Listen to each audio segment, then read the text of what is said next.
নামটো হৈছে হামদেৰ আৱাজ মানে আদিবাসী ভইচ। অসমত 200 বছৰ ইতিবৃত্তিত চাহ শ্ৰমিক আদিবাসীসকলৰ 200 বছৰ ইতিবৃত্তিত আমি খুমটাই চাহ বাগিচা 2025 28, 29, 30 তাৰিখে 3 দিনীয়া কাৰ্যসূচীৰে আমি বোলছবি আমাৰ চাদ্ৰী ভাষা যিখিনি নিৰ্মিত বোলছবি, চুটি ছবি, ডকুমেণ্টাৰী এইখিনি আমি তাত প্ৰদৰ্শন কৰিবলৈ কাৰণে মানে ফেষ্টিভেল হিচাপে আমি তাত পাতিবলৈ লৈছোঁ। আৰু ইয়াৰ লগতে আমি প্ৰত্যেকটো জিলাৰ পৰা আমাৰ প্ৰায় 107টা জাতিৰ সেইখিনি কৃষ্টি আছে। প্ৰত্যেকটো জাতি যেনেকৈ আমাৰ মুণ্ডা, খাৰিয়া, ওৰাং প্ৰত্যেকেৰ একটা কৃষ্টি আছে, একটা কালচাৰ আছে। সেই কালচাৰবিলাক লুপ্ত হৈ গৈছে লাহে লাহে।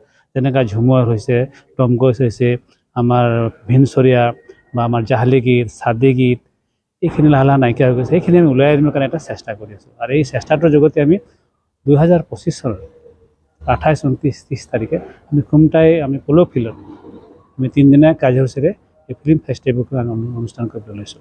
ইয়াৰ লগতে আমি প্ৰথম দিনা কাৰ্যসূচীত আমাৰ চাহ শ্ৰমিক আদিবাসী যুৱক যুৱতীসকলৰ যুৱক সমাৰোহ আছে। এই যুৱক সমাৰোহটোৰ উদ্দেশ্য হৈছে আমি কৰ্মসূচী কেনেকৈ লৈ যাম। কৰ্মৰ অবিহনে আমাৰ পৃথিৱীৰ চব আন্ধাৰ হৈ থাকে। গতিকে কৰ্মসূচী যোগেদি আগবঢ়াই লৈ যাবলৈ কাৰণে আমি চেষ্টা কৰিম। দ্বিতীয় দিনা আছে আমি মহিলা সংকল্প দিৱস। আমাৰ আদিবাসী চাহ শ্ৰমিকসকলৰ অসমত বসবাস কৰা আমি গোটেই 1000 বাগানৰ চাহ বাগিচাৰ বা গাঁৱৰ অঞ্চলৰ আমাৰ মহিলাখিনিকে গোট খোৱাৰ ব্যৱস্থা কৰা হৈছে। আৰু তেওঁলোকৰ কৰ্ম সংস্কৃতি, মহিলাবিলাকৰ যিকোনো সবলীকৰণ, এই সবলীকৰণটো তাত বিভিন্ন বক্তাসকলক মতা হৈছে। তাত তেওঁলোকক কি ধৰণে এই সবলীকৰণ কৰিব লাগিব, মহিলাখিনি কেনেকৈ আগুৱাই লৈ যায় এইবিলাক শিক্ষাৰ ক্ষেত্ৰত, স্বাস্থ্যৰ ক্ষেত্ৰত, অৰ্থনৈতিক ক্ষেত্ৰত, সামাজিক ক্ষেত্ৰত সেইখিনি তাত দেখুওৱা হ'ব। আৰু তৃতীয় দিনা অৰ্থাৎ অন্তিম দিন আমাৰ মুকলি হ'ব 108টা জাতিৰ যিখিনি কালচাৰ তাৰ প্ৰদৰ্শন কৰা হ'ব। তাৰ লগতে বিভিন্ন আমাৰ অসমৰ জাতি জনগোষ্ঠীৰ যিখিনি কালচাৰ আছে, নেপালী আছে, আপোনাৰ ৰাভা আছে, বিহু আছে, আমাৰ দেউৰী আছে, মিচিং আছে, গোটেইখিনি কালচাৰখিনিক আমাৰ তাত প্ৰদৰ্শন কৰা হ'ব।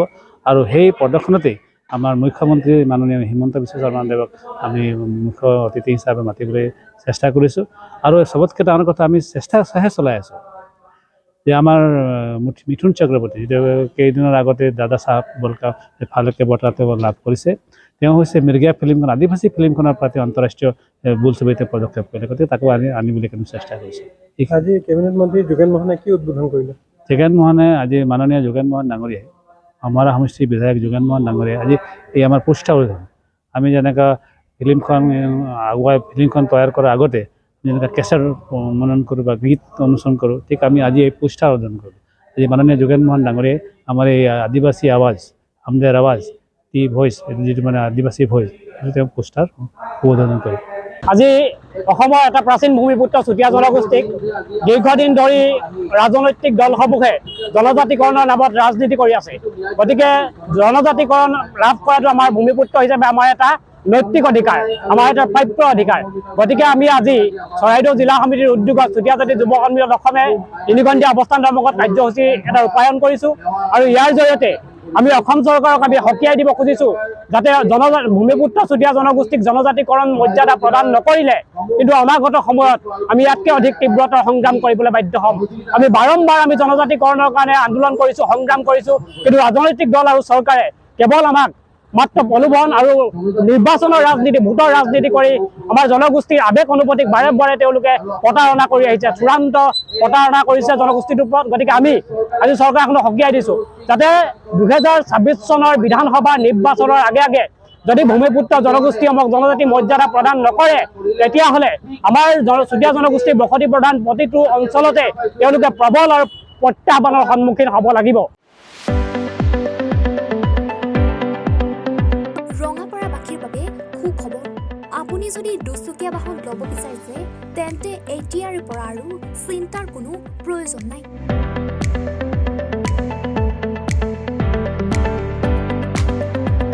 আপুনিও আহিব পাৰে DBP এছ'চিয়েটলৈ, বাজাজ টু হুইলাৰ ডিলাৰ।